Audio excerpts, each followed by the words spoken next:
الفيلم بيبدأ مع رجل أعمال اسمه مارس عنده مصنع آلات حربية وبيقرر يوسع أعماله ويدخل لمجال الترفيه، فبيشتري شركة لتصنيع الألعاب. ولما الموظفين بيعرضوا عليه نموذج لألعاب جديدة، مارس بيقول لهم إنه عايز الألعاب دي بتتحرك وتقدر تتفاعل مع الأطفال، وبيديهم تصريح بإنهم يطلعوا على كل موارد الشركة ويستخدموا منها اللي يحتاجوه مقابل إنهم ينفذوا ألعاب جديدة ومبتكرة. وبيطلب منهم كمان يشتغلوا على النموذج اللي معاه ويعملوا له أعداء علشان اللعبة تكون مشوقة. وقتها بيبدأوا الموظفين شغل، وواحد منهم بيبحث في المعالجات اللي موجودة في الشركة لحد ما بيختار معالج قوي جدا اسمه اكس 1000 وبيطلب منه كمية كبيرة علشان يشغل بيها الألعاب. وبعد فترة بنروح للمدينة وبنشوف ولد اسمه ألان وهو بيشتغل في محل الألعاب بتاع باباه. ولما بيوصل له جو المسؤول عن التوريد الألعاب للمحل، ألان بيلفت نظره كرتونة ألعاب مكتوب عليها نخبة الكوماندوز هتلعب. ولما بيسأل جو عن الألعاب دي، جو بيقوله إنها ألعاب جديدة لسه نازلة الأسواق. وبياخد كرتونة وبيشوفها هو وألان، وبنعرف إنها عبارة عن محاربين جيش بقيادة تشاب وفريق فضائيين بقيادة أرشر جايين من كوكب جورجان، وتشاب وفريقه بيتصدوا لهم وعايزين يقضوا عليهم. ولما ألان بيشغل الألعاب بينبهر لأنها ببطارية دايمة ومش بتتغير وكمان بتتكلم، وعلشان كده بيطلب من جو يسيب له كمية من الألعاب في المحل. ووقت ما كان ألان بينقل مع جو الكراتين من العربية، كانت تشاب وأرشر اتحركوا وبدأوا يحاربوا بعض. في الوقت ده بتوصل كراستي جارة ألان للمحل وبتكون عايزة لعبة لأخوها تامي علشان عيد ميلاده. وتامي وهو بيتفرج على الألعاب بيشوف تشاب وأرشر وهما بيحاربوا بعض وطلقة بتيجي فيه، فبسرعة بيروح لأخته وبيطلب منها تشتري له الألعاب اللي بتتحرك. وقتها ألان بيقول لها إنهم غاليين، وكراستي بتطلب منه يشيلهم لها عقبال ما تجيب الفلوس وتيجي تاخدهم منه. وبعد ما كراستي بتخرج من المحل، ألان بيروح ينظم الألعاب الجديدة وبيلاحظ إن تشاب وأرشر بعيد عن الكرتونة، وبيفتكر إن تامي هو اللي حركهم وبيرجعهم كرتونتهم تاني. وبعدها بيروح البيت، وبالليل بيلاحظ إن شنطته بتتحرك، ولما بيفتحها بيلاقي جواها أرشر وبيستغرب هو إزاي وصل لشنطته. وقتها أرشر بيعرفه على نفسه، وألان بيفتكر إن دي رسالة مسجلة وبيسيبه ويخلص مذاكرته وينام. في الوقت ده بيكون تشاب في المحل خرج من الكرتونة وجمع كل أعضاء الكوماندوز وقال لهم يدوروا في المكان على أي أدوات ينفع يستخدموها كأسلحة. وبدأت الفرقة تدور في المحل، وواحد من الجورجن سمعهم وعرف هم ناويين على إيه. أما بقى أرشر انتهز فرصة إن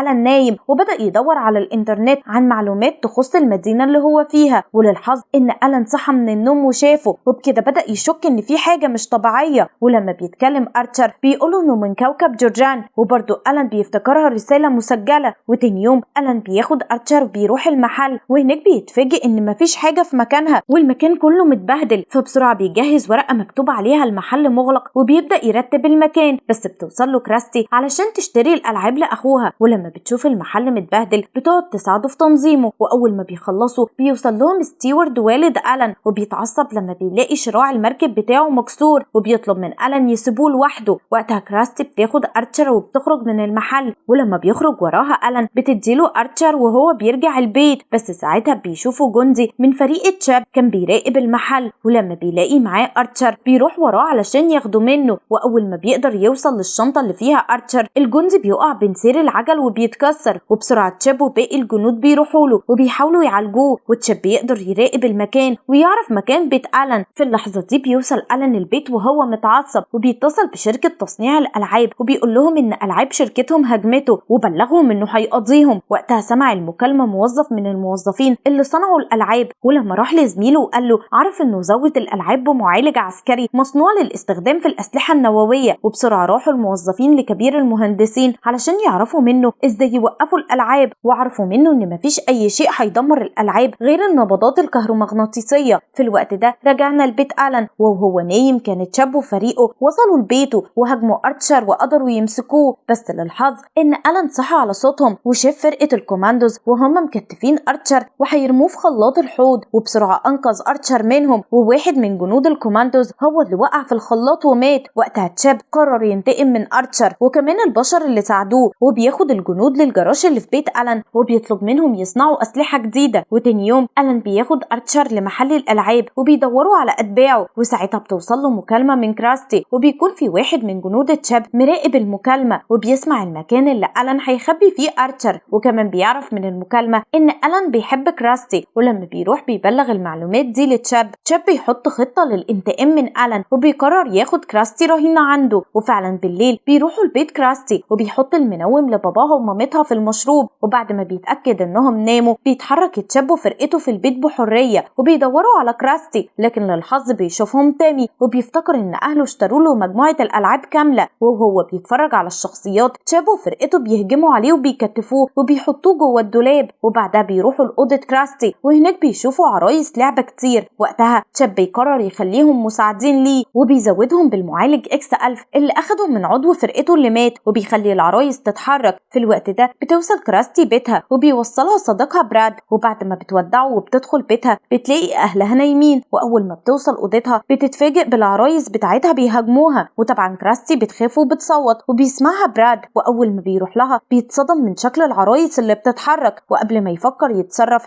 تشاب وفرقته بيهاجموه وبيحدفوا عليه طلقات من النار، وبسرعه الولد بيهرب من البيت وبيسيب كراستي. وبالنسبه لتشاب بيبعت شريط فيديو لألان عن طريق سهم، واول ما ألان بيشغل الشريط بيلاقي فيه كراستي وعرف منها ان الكوماندوز هاجموها واخدوها رهينه مقابل انه يسلمهم الجورجن، ومع ذلك بتطلب منه ما يستسلمش. وقتها ألان بيروح لبيت كراستي وهو معاه كرتونه مكتوب عليها جورجن وبيسيبها في الجنينه وبيستخبى لحد ما تشاب وكل فرقته بيخرجوا من البيت، وبعدها ألان بيطير أرشر بصاروخ علشان يدخل لبيت كراستي ويفتح له الباب، واول ما قدر ألان يدخل بيت كراستي العرايس مسكوه هاجموه، اما تشاب كان فجر الصندوق اللي مكتوب عليه جورجن بس اتفاجئ انه كاسيت وعليه رساله مسجله بصوتهم. وقتها اتعصب تشاب وبسرعه اخد فرقته ودخلوا تاني البيت كراستي، بس كان أرشر قدر ينقذ كراستي وهي ضربت العرايس وانقذت ألان منهم واخدته وهربوا من البيت، ومع ذلك تشاب وفرقته راحوا وراهم وفضلوا يطردوهم ويضربوهم بطلقات النار لحد ما تشاب وفرقته عملوا حادثه وعربياتهم اتحرقت ووقعوا في البحيره. وقتها ألان اخد كراستي لبيته، وهناك كراستي لقت باباها ومامتها اللي كانوا فاكرين ان ألان خاطفها، ومع ان الولاد حكوا لهم الحقيقه لكن محدش صدقهم. في اللحظه دي بنشوف جو هو بيجمع العاب الكوماندوز من المحلات بعد ما موظفين الشركه طلبوا منه ما يسيبش ولا لعبه في المحلات. وقتها تشاب شاف جو وهو مجمع الالعاب في عربيته وقرر يكمل بيهم فرقته وينتقم من الجورجن ومعاهم ألان وكراستي، وبسرعه راح لجو وسيطر على كل الكوماندوز اللي معاه. وده كان في نفس الوقت اللي وصل فيه موظفين شركه الالعاب لبيت ألان، وهناك قابلوا عيلته وعيله كراستي وعرفوهم ان الالعاب دي هتفضل تهاجمهم لانهم اصلا مزودين بمعالج حربي، والحل الوحيد انهم يعملوا حواليهم نبضات كهرومغناطيسيه علشان يوقفوهم. وقبل ما يفكروا هيعملوا كده ازاي كانت تشاب وفريقه وصلوا لبيت ألان وهاجموا البيت بالطلقات والمدافع. وقتها ألان جات له فكره وخرج من الشباك علشان يعمل مجال مغناطيسي حوالين الالعاب، وبابا خرج لتشاب والكوماندوز وفجر صاروخ علشان يشتتهم وما يشوفوش ألان. وقتها تشاب عرف ان البشر بيهاجموه، واول ما شاف ألان راح وراه بسرعه وكان هيوقعه من على عمود الكهرباء، بس أرشر راح له وحاول يمنعه وهو بيحاربه تشاب ضربه ووقعه على الارض. ساعتها ألان مسك تشاب واستغل المعدن اللي فيه وعملوا وصله بين الاسلاك وكهربه، وكراستي خرجت بآلة قطع العشب ودمرت العاب كتير من الكوماندوز. وقتها حصلت النبضات الكهرومغناطيسيه وكل الالعاب فصلت ورجعت بلاستيك من غير حركه. وانتهى الفيلم بعد ما وصلت الشرطه للمكان ومعاهم مارس صاحب الشركه اللي ادى عيله ألان شيكات بمبالغ كبيره علشان ما يحكوش اي حاجه من اللي حصلت للشرطه. وبالنسبه لألان كان بيدور على أرشر والجورجن وسط حطام الالعاب. وقتها افتكر انه ساعه الحرب طبق الدش اتكسر ووقع على الارض، ولما شافه لقى تحته أرشر والجورجن والطبق حماهم من النبضات الكهرومغناطيسيه ولسه شغالين. وألان قرر يساعدهم واداهم المركب بتاعه باباه وسابهم في البحيره علشان يدوروا على موطنهم ويعيشوا فيه بامان.